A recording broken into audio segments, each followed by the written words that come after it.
नमस्कार, आप देख रहे हैं कशिश न्यूज और आपके साथ मैं हूं दीपक शर्मा। कशिश न्यूज अपने तमाम दर्शकों को ये बताना चाहता है कि बस कुछ ही पलों के बाद आपात स्थिति से निपटने के लिए बिहार के 6 जिलों में ब्लैकआउट का मॉक ड्रिल होने वाला है। सायरन बजेगा और फिर ब्लैकआउट किया जाएगा। ब्लैकआउट मतलब हर वो रोशनी को बंद किया जाएगा जो दूर से दिखाई देता हो, जिससे खतरे का अंदेशा हो सकता है। ऊपर हवाई हमले के लिए मौजूद दुश्मन की नजर में आप आ सकते हैं, ऐसे हर रोशनी को बंद किया जाएगा। सिविल डिफेंस और सुरक्षा से जुड़े इस मॉक ड्रिल के माध्यम से यह प्रयास है कि आपातकालीन स्थिति और हवाई हमले के खतरे के मद्देनजर आम जनता पूरी तरह से तैयार रहे और ऐसी आपात स्थिति में उन्हें क्या करना है इसकी उन्हें जानकारी हो, इसके लिए वो अभ्यस्त हैं। कुछ प्रमुख केंद्र तैयार किए गए हैं राजधानी पटना में, जहां ब्लैकआउट के साथ साथ आपात स्थिति को लेकर मॉक ड्रिल भी किया जाएगा। हमारे सहयोगी मुख्य संवाददाता संजय ऐसे ही एक चिन्हित वीआईपी स्पॉट पर मौजूद हैं। हम सीधे उनके पास चलते हैं और देखते हैं आखिर चल क्या रहा है मॉक ड्रिल को लेकर। जी संजय। जी बिल्कुल दीपक, शाम 7 बजे का वो वक्त होगा जब ब्लैकआउट हो जाएगा। पटना भी उन 6 जिलों में शामिल है, राजधानी पटना। और फिलहाल हम आपको तस्वीर दिखा रहे हैं मुख्य सचिवालय की। देखिए, रोशनी से सराबोर ये मुख्य सचिवालय, जहां चारों तरफ इस वक्त रोशनी ही रोशनी दिख रही है। लेकिन जैसे ही 7 बजेगा ब्लैकआउट हो जाएगा और मॉक ड्रिल, दरअसल ये किसी युद्ध या आपदा जैसी आपात स्थिति से निपटने की तैयारी का हिस्सा है। पैनिक होने की लोगों को जरूरत नहीं है। प्रशासन का मकसद लोगों को यह सिखाना है कि अगर कभी हवाई हमला हुआ, बड़ा हादसा हुआ या राष्ट्रीय आपातकाल जैसी स्थिति बनी तो आम नागरिक कैसे सुरक्षित रह सकते हैं। इसी वजह से पटना में तमाम तरह की व्यवस्था की गई है और प्रशासन ने लोगों से सहयोग की भी अपील की है। ब्लैकआउट का सबसे बड़ा उद्देश्य शहर को पूरी तरह अंधेरे में बदल देना होता है, ताकि ऊपर से उड़ने वाले दुश्मन के विमान, ड्रोन या किसी भी निगरानी प्रणाली को नीचे की गतिविधियां साफ दिखाई न दें। रात के समय शहर की रोशनी दुश्मन को यह बताती है कि कौन सा इलाका आबादी वाला है, कहां महत्वपूर्ण भवन है और कहां हमला किया जा सकता है। लेकिन जब पूरा इलाका अंधेरे में डूब जाता है तो निशाना तय करना काफी मुश्किल हो जाएगा। इसी कारण लोगों से कहा गया है कि शाम 7 बजे अपने घरों की लाइट तक आप बंद कर दें और सड़क पर चल रहे वाहन भी अपनी हेडलाइट बंद कर जहां हैं वहीं रुक जाएं। होटल, हॉस्पिटल और अन्य संस्थानों को भी पहले से निर्देशित किया गया है ताकि पूरा सिस्टम एक साथ इस अभ्यास में शामिल हो सके। हालांकि अस्पतालों, देखिए सायरन बजना शुरू हो गया। सायरन बजने की आवाज आ रही है। इस वक्त मैं मुख्य सचिवालय में हूं और देखिए ब्लैकआउट की ये तस्वीर दीपक, अब पूरी तरीके से यही सचिवालय जो अभी से थोड़ी देर पहले रोशनी से सराबोर था, चारों तरफ अंधेरा ही अंधेरा। तो निश्चित तौर पर जो मॉक ड्रिल की शुरुआत है वो हो गई है। 15 मिनट तक हालात ऐसे ही बने रहेंगे। इस तरह की मॉक ड्रिल का एक बड़ा फायदा यह भी होता है कि प्रशासन, पुलिस, फायर ब्रिगेड, स्वास्थ्य विभाग और आपदा प्रबंधन की टीमों की तैयारियों की जांच भी हो जाती है। इससे यह पता चलता है कि आपात स्थिति में किस विभाग को कितना समय लगेगा और लोगों को सुरक्षित स्थानों तक कैसे पहुंचाया जाएगा। विशेषज्ञ भी मानते हैं कि युद्ध या हवाई हमले के दौरान ब्लैकआउट कई बार बड़े नुकसान को कम करने में मददगार साबित होता है। यही कारण है कि समय समय पर बड़े शहरों में इस तरह का अभ्यास कराया जाता है ताकि लोग घबराने की बजाय सतर्क और प्रशिक्षित रहें। पटना में होने वाला यह मॉक ड्रिल उसी तैयारी का हिस्सा माना जा रहा है। और बिल्कुल इस वक्त की तस्वीर दीपक आप देख रहे होंगे, चारों तरफ कैमरा पर्सन फिरोज दिखा पाए, चारों तरफ की तस्वीर बिल्कुल अंधेरा ही अंधेरा चारों तरफ। और पटना में मॉक ड्रिल की यह तस्वीर बताती है कि प्रशासन पूरी तरह से एक्टिव है, सजग है।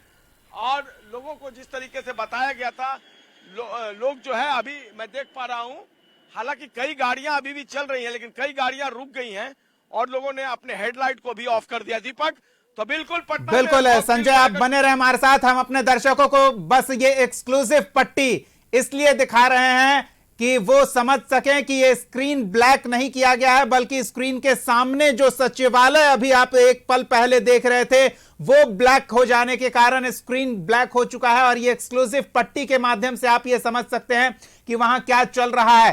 सारी लाइट्स बंद करने की अपील पहले ही की गई थी और साथ ही साथ यह भी सुनिश्चित करने को लोगों से कहा गया था कि अगर वो सड़क पर हैं, लाइट्स उनके वाहनों के चल रहे हैं तो वाहनों को तुरंत सड़क के किनारे लगाएं, सायरन की आवाज सुनते ही हेडलाइट बंद करें, इंजन बंद करें और 15 मिनट के लिए जो मॉक ड्रिल हो रहा है उसके नियमों का अनुपालन करें। हमारे सहयोगी रश्मि ऐसे ही एक लोकेशन पर मौजूद है जो हाई एसेट है, एक महत्वपूर्ण रिहायशी इलाके का भवन जो हवाई हमले की स्थिति में दुश्मनों के लिए एक हमले का केंद्र बन सकता है। रश्मि, आप एक ऊंची इमारत पर हैं जो अक्सर हवाई हमले में खतरनाक स्थिति में रहता है, वहां से आप किस तरह से शहर को देख पा रही हैं? क्या स्थिति है ब्लैकआउट को लेकर?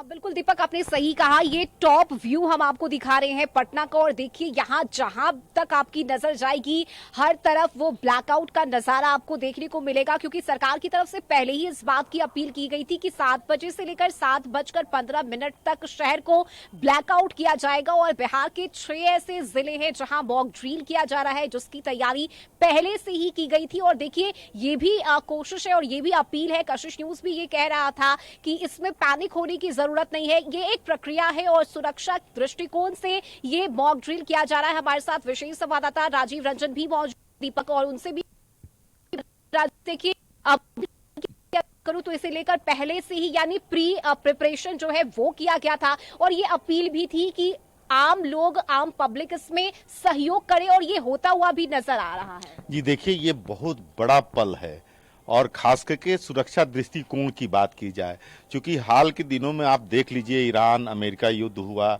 रसिया यूक्रेन युद्ध चल रहा है, लगातार ये युद्ध लगता है कि जैसे अब विश्व स्तरीय होते जा रहा है। तो वैसी स्थिति में तैयारी के लिए पूर्व से हम लोग कैसे तैयार रहे, यह दिखाने की कोशिश है, यह समझाने की कोशिश है, और सबको इस अभियान में बढ़ चढ़ के हिस्सा लेना चाहिए। क्योंकि देखिए क्या है कि एयर अटैक होगा, और एयर अटैक उसी जगह पे होता है जहां दिखाई देता है सैटेलाइट कैमरा के जरिए कि कौन सा रिहायशी इलाका है, कौन सा पार्ट है जहां हम अटैक करें तो उस देश का हानि ज्यादा से ज्यादा हो। तो उसको इस रूप में दिखाना है कि भाई हम ब्लैक आउट कर जाएंगे, एकदम धूप अंधेरा हो जाएगा, तो वैसी स्थिति में यहाँ पे अटैक करना हमारे दुश्मनों के लिए बहुत ही मुश्किल हो जाएगा, क्योंकि मुश्किल क्षण में अटैक होता है। और जिस तरह से ऑपरेशन सिंदूर हुआ था उस समय भी बहुत जगह, बहुत शहरों में, यहाँ तक कि पटना में भी ब्लैकआउट हुआ था, और उसका फायदा भी मिला था हमारे देश पर। पाकिस्तान के तरफ से ऐसा कोई हमला नहीं हुआ जिसका वो कह सके कि नहीं यहाँ हमने भारी नुकसान पहुंचाया, लेकिन ऑपरेशन पाकिस्तान हमले में कामयाब नहीं हुआ, ये कह सकते हैं। राजीव, हम अपने दर्शकों को यह भी बता दें कि हमारे सहयोगी जिन्हें आप थोड़ी देर पहले स्क्रीन पर देख रहे थे वो ओट में खड़े होकर, मतलब खुले में खड़े नहीं हैं, इसके कारण आप उनका चेहरा देख पा रहे हैं। ये देखिए दूसरी ओर सचिवालय की तस्वीर हम आपको दिखा रहे हैं। अगर आप स्क्रीन को ध्यान से देख पा रहे होंगे तो आप ये समझ सकते हैं कि किस तरह से सड़क पर दौड़ती गाड़ियां अचानक से किनारे खड़ी होती हैं, अपने लाइट्स बंद करते हैं, अपने इंजन बंद करते हैं और ब्लैकआउट के नियमों का अनुपालन करते हैं। आपात स्थिति से निपटने के लिए जो सरकारी गाइडलाइंस जारी किया गया है उन गाइडलाइंस का पालन किया जा रहा है, और अब मॉक ड्रिल की तैयारी चल रही है। हम आपको यह भी बता दें कि हम इसलिए देख पा रहे हैं क्योंकि हम इंडोर में हैं, और इंडोर में भी अस्पतालों को यह पहले से कहा गया है कि आप पहले से ही आपात स्थिति के लिए काम करते रहते हैं,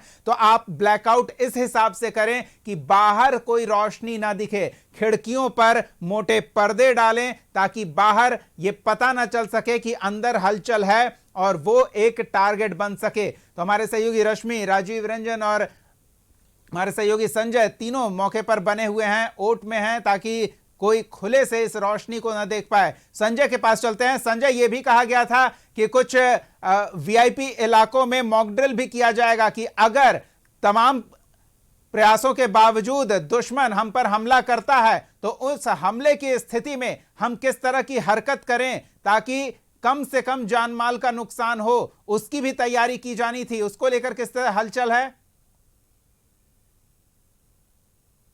जी बिल्कुल, पटना में ही कई स्पॉट चिन्हित किए गए हैं दीपक, जहां इस तरह की तैयारियां चल रही हैं। और बिल्कुल देखिए अभी चारों तरफ अंधेरा है और लोग अंधेरे में ही खड़े हैं मॉक ड्रिल को लेकर, और काफी संख्या में आम लोग भी यहां पहुंचे हुए हैं। ये जो मॉक ड्रिल चल रहा है इसको लेकर क्या कहना चाहेंगे? ये जो तैयारी की गई है, बताइए इसके बारे में थोड़ा। ठीक चल रहा है, तैयारी अच्छा चल रहा है। आप लोग सपोर्ट कर रहे हैं? हाँ, सपोर्ट कर रहे हैं। इससे क्या लगता है, युद्ध या आपातकाल में या राष्ट्रीय आपदा की स्थिति में बचाव किया जा सकता जी है? जी, बचाव किया जा सकता है। आगे के लिए अच्छा है, हमारे लिए और पब्लिक के लिए, सबके लिए अच्छा आप किस तरीके से सपोर्ट कर रहे हैं इस है। मूवमेंट? अच्छा मूवमेंट, जो मूवमेंट है, जो किया गया है। आप बाइक से भी नहीं जा रहे? नहीं नहीं, बाइक से नहीं जा रहे, हम तो खड़ा है अभी। आप लाइट का इंतजार? जी, लाइट का इंतजार कर रहे हैं। तो बिल्कुल ये आम आदमी है और चारों तरफ इस वक्त कैमरा पर्सन दिखाएं, अंधेरा ही अंधेरा है। तो बिल्कुल 7 बजे के बाद ब्लैकआउट और मॉक ड्रिल की जो स्थिति है पूरे पटना में, ये आपात स्थिति से निपटने की तैयारी का हिस्सा है। दीपक, प्रशासन का उद्देश्य लोगों को यह सिखाना है कि अगर हवाई हमला हो जाए, बड़ा हादसा हो जाए या फिर नेशनल क्राइसिस हो जाए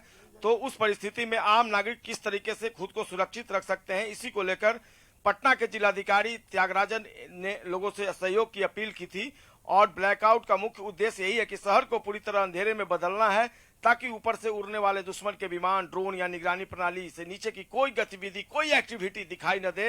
रात में शहर की रोशनी से संवेदनशील इलाकों, सरकारी भवनों और आबादी वाले क्षेत्रों की पहचान चूंकि आसानी से हो जाती है, ऐसे में ब्लैकआउट जो है वो बेहतर उपाय हो सकता था। कि हालांकि कुछ गाड़ियों की लाइट अभी भी जली हुई है, यानी लोग अवेयर नहीं है और ये सरकारी बाबू की गाड़ी है। अब देखिए, अब मीडिया की जब नजर पड़ती है कैमरे की, तब लाइट को ऑफ किया गया और गाड़ियां जो है वो अब आगे बढ़ रही है। लेकिन ये केवल मीडिया के सामने आप नहीं करें, आपको सहयोग करना होगा। अब देखिए, एक गाड़ी जो है 4 पहिया गाड़ी है, वो सचिवालय से निकल रही है और उसमें भी लाइट जली हुई है। लोगों को वेट करना चाहिए था, लेकिन कहीं ना कहीं लोग शायद इस स्थिति की गंभीरता को नहीं समझ। हालांकि ये प्रोफेशनल गाड़ी है, पीछे येलो कलर का नंबर प्लेट है। तो ड्राइवरों से भी अपील है, जो ड्राइवर्स हैं, हालांकि देखिए इस वक्त सचिवालय का मेन गेट बंद कर दिया गया है जी। यानी ये एक बड़ी पहल पुलिस एडमिनिस्ट्रेशन ने भी की है। मेन गेट बंद कर दिया गया और जो गाड़ी अभी निकली थी लाइट जला करके, वो जाकर वहां पर रुक गई। तो लोगों को भी समझना होगा कि ये लोगों के लिए है, लोगों की सुरक्षा के लिए दीपक। तो ऐसे में जो लापरवाही है वो भारी पड़ सकती है,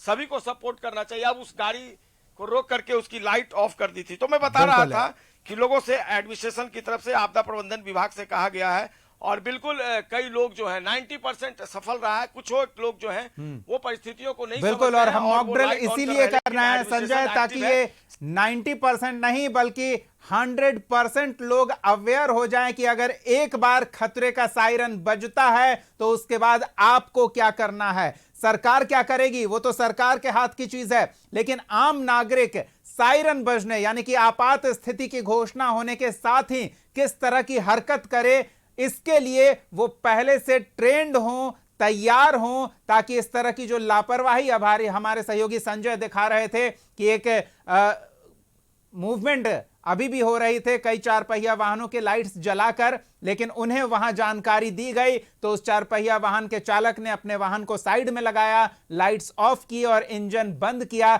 जो आपात स्थिति में अनुकूल गाइडलाइन का अनुपालन किया जाना है। तो ये लगातार हम अपने दर्शकों को तस्वीरें दिखा रहे हैं और ये जो आप लाइट आते और जाते देख रहे हैं वो कुछ देर पहले की तस्वीर है, जिसके माध्यम से हम आपको ये दर्शाने का प्रयास कर रहे हैं कि सायरन बजने से पहले क्या स्थिति थी, किस तरह से ये सचिवालय रोशनी से नहाया हुआ था, जगमगा रहा था। सचिवालय का वो घंटा घर, वो घड़ी वाला पिलर जो दूर से ही देखा जा सकता है, वो रोशनी से जगमगा रहा था। लेकिन सायरन बजने के फौरन बाद किस तरह से सब कुछ अंधेरे में गुम हो गया, और यही किए जाने का प्रयास है कि सब कुछ अंधेरे में गुम हो जाए ताकि ऊपर अगर दुश्मन का हवाई जहाज मंडरा रहा हो तो वो ये पता ना लगा सके कि हमला करना कहां है। टॉप व्यू से देखते हैं शहर का क्या नजारा है। राजीव के पास चलते हैं, रश्मि के पास चलते हैं, लेकिन पहले आप इन तस्वीरों को देखिए और स्थिति की गंभीरता को समझिए। किस तरह से सरकार